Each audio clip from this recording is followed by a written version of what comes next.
7, 6, Oh, 5, I would do like this. 4, 3, Oh, sorry. 2, and 1. Hey, this is your girl Teresa with the In the Know Radio Show, and we are back. And so, like we said, we're going to bring in Jeffrey, and he's going to bring some sweets in, and we're going to have a sweet contest and determine which one is better. And they have regular food, so I'm going to be eating some food as well. But now we have Glenda Johnson, and Glenda is going to talk to us about knowing the secrets. I like secrets. Do you like secrets? Well, she has a lot of secrets that she's going to share with us about what the lenders are actually looking for to get you approved on a business loan. You said it so perfectly, Teresa. Oh, God, let me say it again. So tell us, because, you know, with people, we have a lot of people that come on that own their own businesses and have started, and that's one of the things that they are always talking about. How can I obtain capital? So tell us, Glenda. Well, first of all, thank you for having me on your show. It's a great opportunity. You guys need to get in the know about this show, so you can people can learn about your business and understand what you do, and you can also expand your market. But coming from 30 plus years in the banking industry, 25 of those specifically in commercial and small business space, I've worked for the major companies, international companies like Wells Fargo, Chase Bank, BBVA, regional banks, SBA, and all that. What I found out is the clients don't really know, like they would if I want to get a mortgage. Everybody kind of knows what you need. I need to have a little cash. I need to have my credit kind of straight. I need to know what I'm looking for, what I think I can afford. Right. You know, they kind of gone through the process. But when it comes to small business lending, it's just a big question mark. Right? Oh, yeah. So the secrets behind the lender's desk, if you don't really know those other kinds of things, it can stop you from getting the results that you want, which means capital to either start your company, to run it, or even grow it or expand. And the biggest things that I think, and we'll talk about what I call the 5 C's. Everybody knows the 5 C's, or everybody in lending knows the 5 C's. Right. I want you to know what those are, though. But so get your pens. You want to write it down so that you know. So we'll talk about the 5 C's in a moment. But the other things, I think the biggest reason why people are not getting the capital that they need is poor planning. Okay. You're just not prepared, okay? So if you came into my office as a banker and you wanted to ask me to get money to start, run, or grow your company, I would ask you some basic things. And if you don't know those basic things, I will know that you really don't know your industry. Right, okay? Exactly. All right, so I would ask you how long you've been in business. You can tell me that. I will ask you, so what was your gross revenues last year? And if you can't tell me that, I don't care if it was $15,000. Like, you should know it. Yeah, you should know. You should know that number. And if I ask you what your net revenue was, and you kind of hem-hawed and said, well, you know, I'm really not sure. I got to ask my CPA. And this is just March or April, and that was just at the end of the year, and you don't know it. That tells me either you're kind of hedging, like you don't really want to tell me, or you really don't know, and that tells me something that your finger is not on the pulse of your business. Or if I ask you something like, so who are your major competitors? And you don't know, okay? Just like our previous guest said, hey, $15 for that kind of plate, that's pretty good in Dallas. Oh, yeah. So he knew his market, right? He knew his market, he knew the pricing, and he knew if he was competitive or not. That is very true. And the way he priced it, then he must know, was it profitable for me to put shrimp and crab and a steak on some fries? So you have to know if you're being profitable. So those kind of things the lenders will probably ask you. Okay. They'll also ask you something like, well, what is it you're going to use the money for? The funding for. And if you just say, I just want to make it big, I just want to grow it, I just know if I got it I could do A, B, or C, you have to be specific. Yeah, like you have to outline, well, I want to use a portion of it for my marketing dollars so that I can expand. I want to do some radio, print, advertising, and then I want to be able to bring on some additional staff members to be able to support. The salaries are going to be based on this, and that's what I need the revenue. So you have a true business plan on what you're trying to do. Exactly. Absolutely. So if you can't answer those questions, or just like you said, here's my business plan. And I have it all lined out about how much revenue I believe I can generate from utilizing this money, and I have a plan of how much expenses it will cost me, and that minus the revenue minus the expenses will be my net profit. Okay. So if you can't explain to them how you're going to use that money, then that's another sign to the lender that you haven't dug deeply enough. Okay. They'll ask you, just like you said, well, how did you come up with those figures? Right, Okay. exactly. So in the lending world, we call it sources and uses. So if you Okay. say, I need 50,000, Teresa, I need $50,000 from you, and they're going to ask me what are your sources and uses. The sources are like, here's my project, it's 50,000. I've got 25 already saved. That's a source. Mm-hmm. And I need 25 from you. That's a source. Okay. That's my sources. Okay. And how will I utilize it? That's the uses. Okay. So think of that in your head. So when you go to the lender, they want to see if you really know your business. They'll see if you know your industry, your market, how you're basing your prices for your employees. I make widgets, so I need 5 different pieces of raw material to make my widgets, and that's going to cost me XXX. I like So that. knowing those kinds of things is so important. So by the time you go in, you may have excellent credit, but that may not be the reason that was a turn down. Exactly. Okay. I know one of the things that they had told me when I went for my business loan, I had went to a company first, and they were going to help me get a business loan, and they were going to charge me a percentage, and I was like, I don't think so. But I went to the bank, and I went and sat down, and the first thing my banker said, how long have you had your LLC? Right. He said, because that is going to be the first criteria. The first criteria. Yeah. Yes, so time in business. And let's talk about that a minute. How long have you had your LLC? Well, I know people who have had their LLC for a long time, but they have not made 1 penny.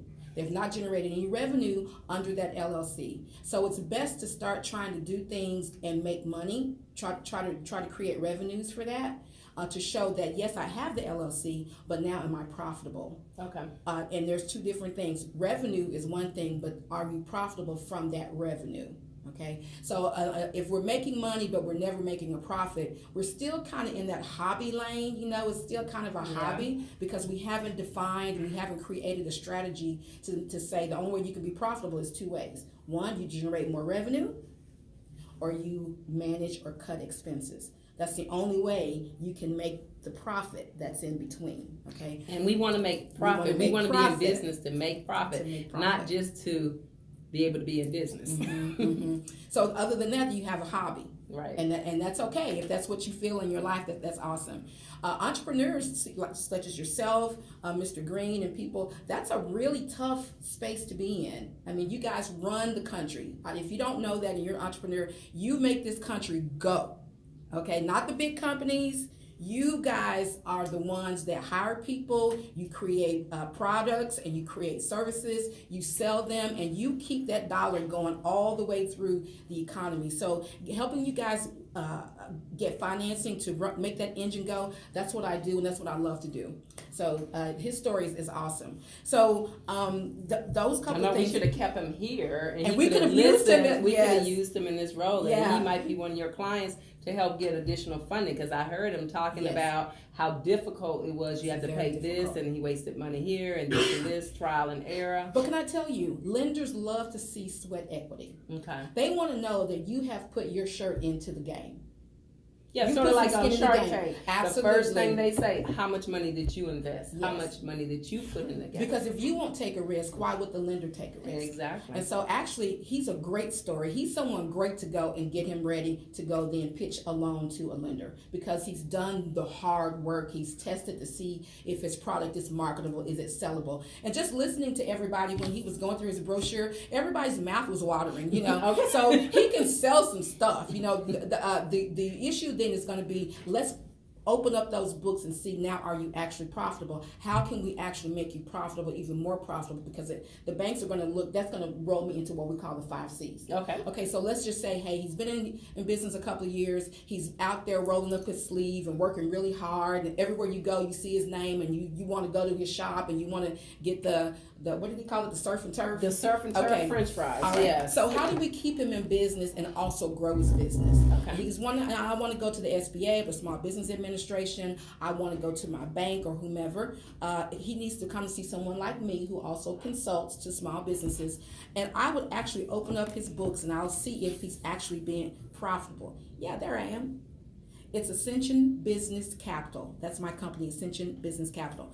I would help him look at his books to see if he's actually profitable. I don't do logos. I don't do websites. I don't do any of those things. I don't brand. I look at your money. I see if you are actually making money, if you're being profitable. Are you actually scaling? Are you growing? So if you just want to be on a corner and that's all you want to do, that's great. But if you want to grow and be more successful, then you want to make sure you know what the lenders are going to be looking at. Okay? Exactly. So they're going to give you money that you don't have yet to grow your business. And it's all about what we call mitigating risk. What kind of risk are you? Are you a good risk financially? So I would pop open your books. I'd look at your balance sheets and your income statements to see what your revenue looks like, to see what your expenses look like, and to see if there's any things. For instance, let's say you make widgets, you make bicycles, and the season for the bicycles are coming up in the summer, in the spring, summer, and fall. All right. Well, I make bicycles, and you use the best quality fibers or whatever. Well, can you get that cheaper somewhere? Exactly. Do you have to have this one thing that's costing you the most money?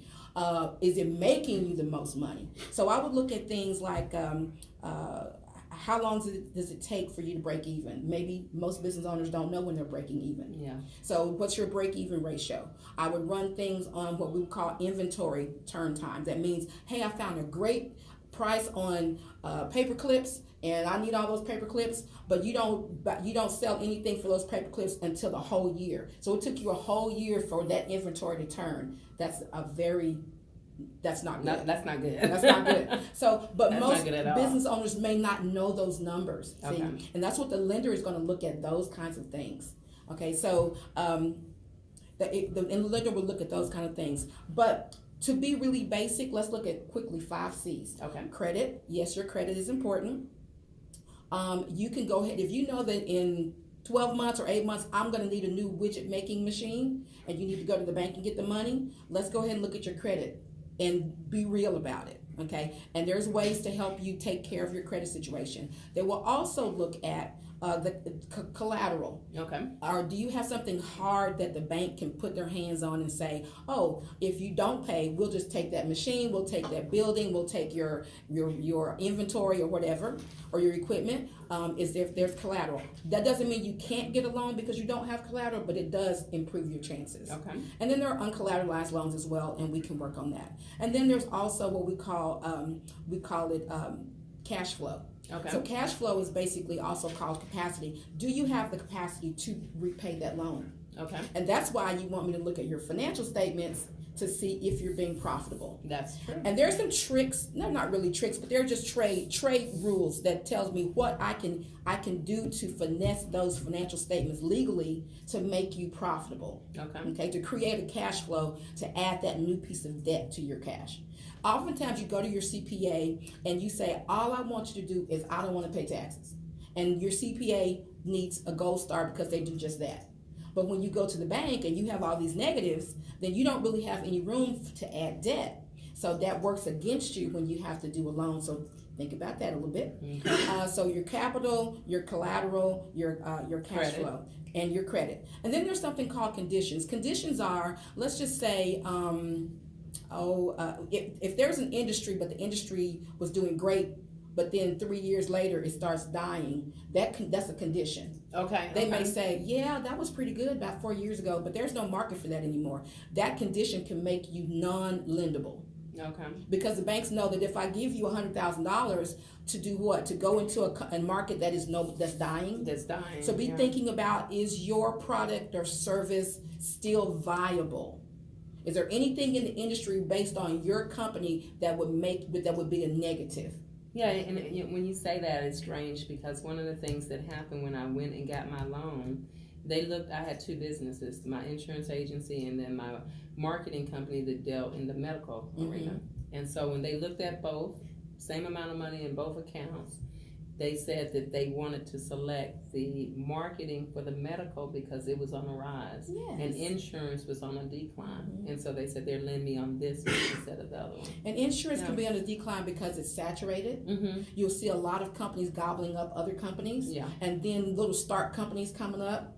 that are changing the way the big boys are writing insurance. Insurance, exactly. Okay, so yes, so they are absolutely right. And then the last one, maybe like is character. So what they see on your social media, what they look for, they search for you in Google. So if you are if you're too much of an interesting character, that may that will likely impede. It will have a decision. And it would have a decision. Really It's just like in the workforce. That's what they look at. Absolutely. They look at your social media. So you always have to, if you're going to be out there acting crazy and doing crazy things, I would set up a Facebook that was not you, not your real name, because Facebook is a way to determine your character and who you are right now. Absolutely. And people don't realize the things that they post on Facebook can come back to haunt them. They will come back to haunt. Yes. And then the last thing I want to say, understanding lenders. I think we have like a minute or two left. Mm-hmm. When you come to my office as a lender, I'm going to interview you.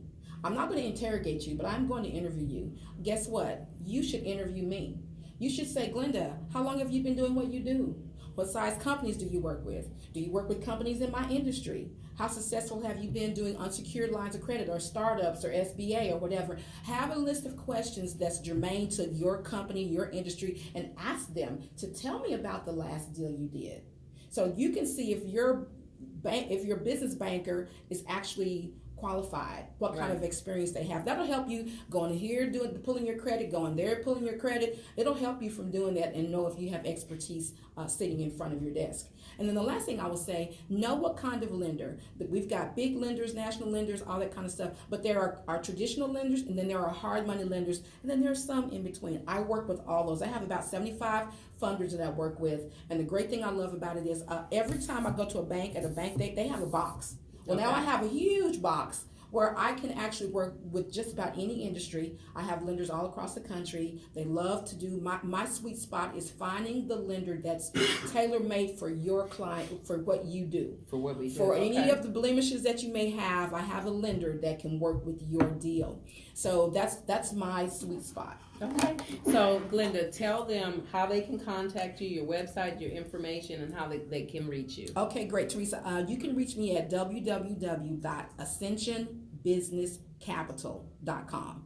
Ascension Business Capital. You can find me on Facebook. You can find me on LinkedIn, because that's where most business goes on those two platforms. And you can just reach me there. You can also email me at info@ascensionbusinesscapital.com, and you will get me, and that's Ascension, ASCENSION, like ascending up the mountain. Ascension Business Capital, and you can reach me at 214-444-8589.